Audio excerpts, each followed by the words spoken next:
What's up guys, CZeroMedia here. I just got here at FNS Motorsports. For those of you who haven't seen the first video, this is the Evo shop here in Michigan, and they're building the 1,000 horsepower drag racing car. So this is the episode number 2 of the video series. I'm gonna go jumping and give you guys a quick update of what's being done to the shop and what's up with the race car. Here's James. What's up, buddy? How are you? I noticed you outside hanging out there. What's up? Going on? It's cold. Come on inside. All right. So yeah, look at this. First of all, none of this was here last time. If you guys remember, this was all empty. Yeah. No banners, none of these shelves, none of this fancy stuff in here. Doing a little bit of race car remodeling. Yeah. So awesome.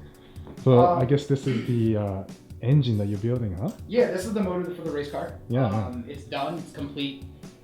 It's actually going in today. So this is, it's the same case that was in it before. What we did is we took it apart.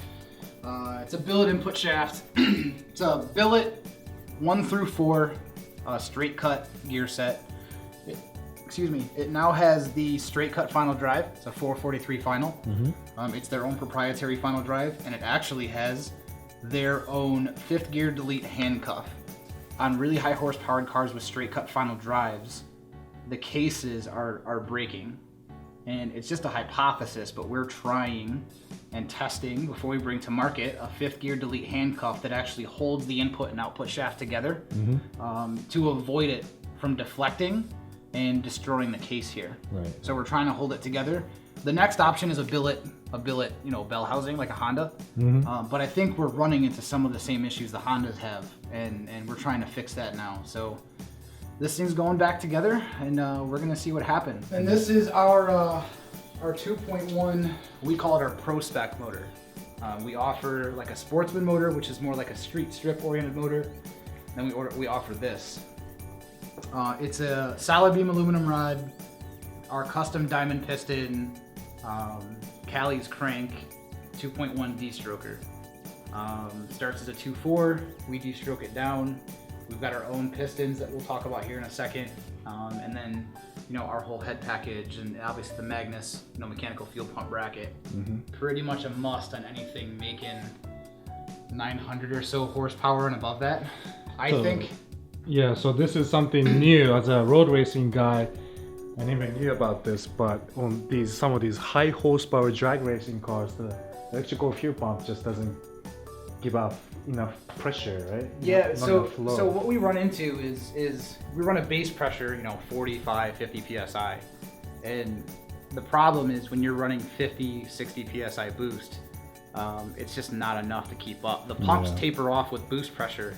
So as everything rises, the fuel pump actually decreases in volume because the strain increases on the pump. These are actually the opposite. So they actually flow more fuel with RPM. Right. So it's kind of like a linear increase in flow rate. Right. So you're able to actually, make sure you're not running out of fuel. The only way we'll run out of fuel probably is when we're on methanol. I mean, we're testing, so I put the Moroso pan on the car now so we can test it before our oil pan comes out. We want to get some test data to compare with before we go to our pan. That's going to be a rear pickup style pan, so guys that are drag racing aren't having the oil pressure issues that we were seeing before. As acceleration increases, all the oil just goes to the back of the motor. Right. And the problem you run into is if it's not returning back fast enough to the pan. Yeah. The pickup in this motor is literally like right here. Okay, in the center there. Yeah, so all this space up here is just extra volume you try to hold in there, and then everything goes to the back, and it actually ends up flowing. If you had it in like an imaginary line, it ends up almost flowing like 30, 35 degrees. So you end up actually having oil in the back side of the block here. Right. Well, it can't return back down to the pan. Yeah, so it's a 4G64 block. It's a 4G63 crank. Crank, yeah. And then it's, a long rod setup, a custom long rod setup. And then we run in the race car, and we're doing some testing on this again. I've been running this cylinder head for about 2 years now. It's a G4JS Kia Optima head. Yeah, which is something I know. The fact that I just said Kia in the same sentence as race car is kind of obnoxious. This is the cylinder head that I run. And just like I said, testing something different out. It's different than what people in the market are running, but I think people forget that the only way to actually go faster to try new stuff, right? If we use the same stuff everybody else is using, we don't really find our own path. So we're trying to do it our own way and see what works and what doesn't work. With this cylinder head, one of the differences we ran into were the timing marks we noticed when I set an Evo valve cover on were off. So we mark all these valve covers. They're actually like a tooth off, but we mark them just to be on the safe side there. So that's the stock timing mark that you guys are familiar with? Yeah, that's the stock Kia one, and then that's where the Evo one actually is. It sits about a tooth advanced on this motor. Let's go over here and look at these box of goodies. So I'll go on the back side here. It's on the other side of the counter. It's an awkward place to be because for a long time I was where you are. These are our new these are our new pistons. So this is our custom. This is for the Pro Spec motors, like the same thing that's in my race car. This is our custom piston. It's vertically gas ported. So this is a complete flat top, whereas this one has a slight dish to it. This one ours has a full skirt. The Wiseco has, like a half skirt, I would say. We've got some more material under the pins. We've got way more material in the pin bosses. A lot of these pistons actually flex and crack. We've seen in really, really high horsepower applications, like 250 horsepower and more, they'll actually crack alongside here. So going to the full skirt with more material here in the strut actually ended up helping us not crack these. These actually have Trend TP1 pins as well. It's the same material that's in a top fuel car is what Trend offers. So the benefit you end up picking up is that you end up picking up the strength of a 20, these are 22 millimeter pins. You end up picking up the strength of a 23, 24, 25 millimeter pin. But the weight of a 21, 22, you end up saving a little bit weight on the pins. And you said there's hot spots reduced because you have this shaved off? Yeah. So if you look at the crown of the piston, you can see that there is a lot bigger radiuses underneath here and on the edge of the piston along here as well. Whereas these have a lot of sharp edges here along the actual radius for the valve relief, along the side of the piston. What that does is actually creates hot spots. So like here, some of these edges, when they're actually in the combustion cycle, will actually get hotter than the rest of the crown of the piston. A lot of engine builders go back through with a tool and actually deburr these to remove all these sharp edges, whereas they come like this for us. What are these holes here, by the way? I noticed that's over here. These are vertical gas ports. So what this does is it transfers combustion gases behind the top ring of the piston. Okay, behind the top ring. Yep. Right. So if you look in here, you can actually see where they were drilled. Oh, yeah. What that does is it actually forces out the top ring. So it actually helps enhance compression in the motor dynamically. So when you're adding boost, you're actually adding more force behind the ring, which helps actually translate into more horsepower. A lot of the stuff from the V8 market is transferring over to us at the end of the day. There's a lot of SAE studies and a lot of really prolific engine builders.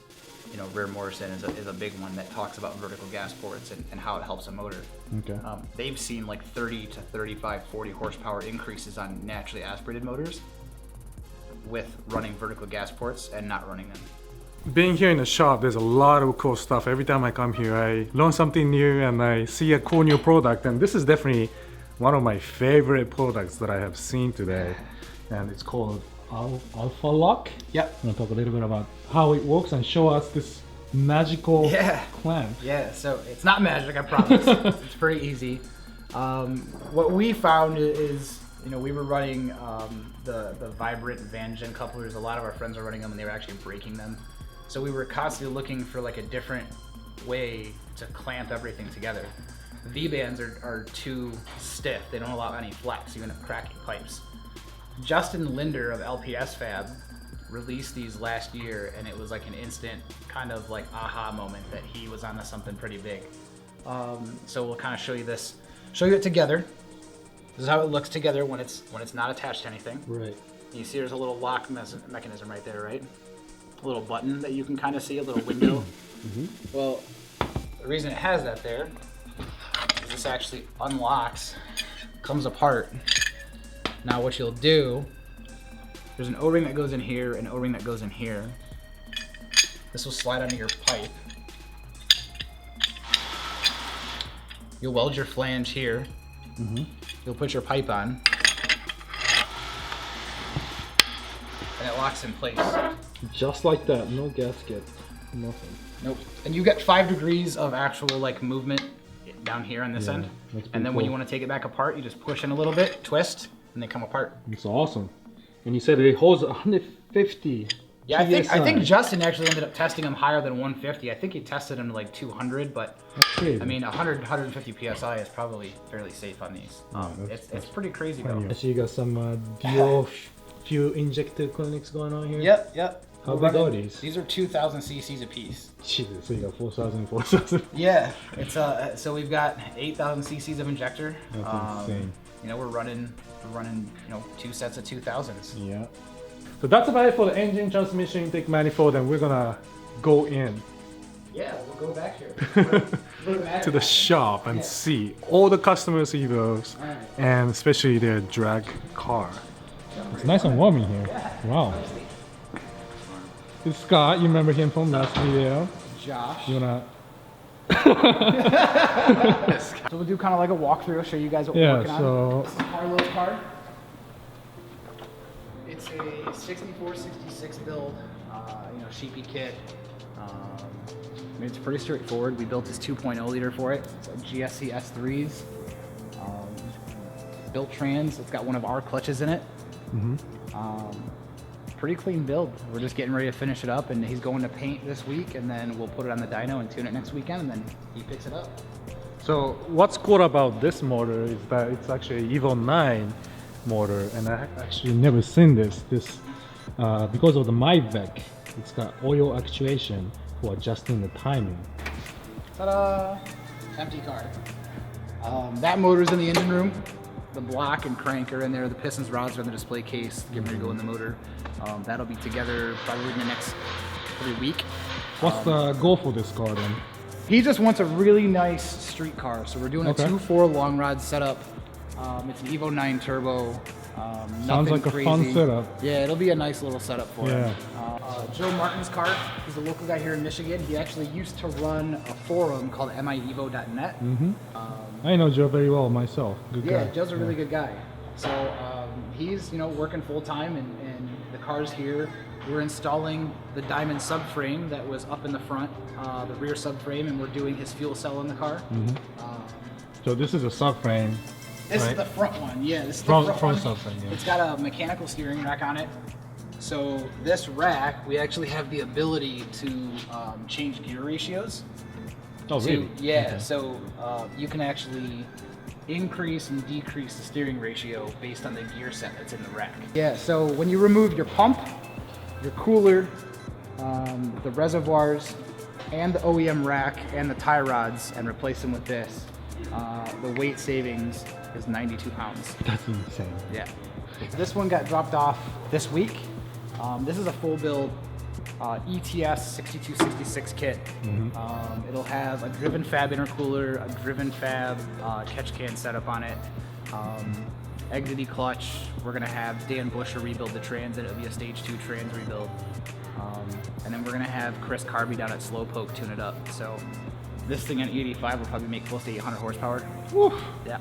Sounds like It's fun already got a time. built motor and everything, so now we're just going through and helping this guy out. It was actually at a shop here in Michigan that's not an Evo shop, and the car was there for like 3 months, and all they did was remove the exhaust manifold, and they charged him some work, some labor that they never actually did, and they charged him for some parts they never actually installed. So this dude got kind of hosed, so we're trying to hook him up and get him back on the road and treat him right, and we're all about building relationships with our customers, so we want our customers to come back to us. So I'd rather take care of him now than have him go anywhere else or have him get another negative experience. This is actually one of my buddies. Actually, a lot of cars in here. I think he's friends with all of us. Yeah, I know all these Evos actually. Yeah. So it's kind of funny. This one I know you end too. up starting to work on people's cars over and over again. We find a few new guys along the way. Right. I had friends and customers that would come to me and they would tell me they had a bad experience with a shop, but they were still going back to that shop because there's nowhere else to go. Right. And right. that really started to kind of like piss me off when I would see people, go in for a job that was supposed to be $3,000-$4,000 and walk out of the shop with a bill that was $10,000-$12,000, all because of basically a bait and switch or them getting shafted by the shop. Right. We don't deal with that here. you're not going to find that kind of experience. We take care of our customers, and we try to build long-term relationships with them. Yeah. This is Promo's car. Yep. This is obviously it looks kind of rough, but it is a race car. Yeah, it's a race car. It's a race car. Gutted. Yeah. It's a big wing. It's a full road race car. Right now it's in here, it's getting a Liberty trans. So it's getting a 5-speed Liberty trans. You guys saw that I had a 4-speed. He uses 5th gear. He beats the crap out of his car. Wanted to make sure he had a trans in his car that can hold up to it. We're doing a windshield install, a Lexan windshield. We're doing a billet bracket for his Accu sump. Just overall going through the car, making sure it's ready for race season. Yep. This is a trans rebuild. So this is just general maintenance. We don't just always do crazy, builds. Even though they're fun to do, we do service work as well. So this is we did a clutch job and a trans rebuild. Nothing crazy, the car's stock. It's gonna stay fairly stock. This is actually how my Evo used to look like when I first purchased it, with a wing on the back and the Evo 8 bumper and everything. So. Well, what's crazy to think about is that all these cars started looking just like this. Right, exactly. They all started like this. So if you look at, so if you look at these two here,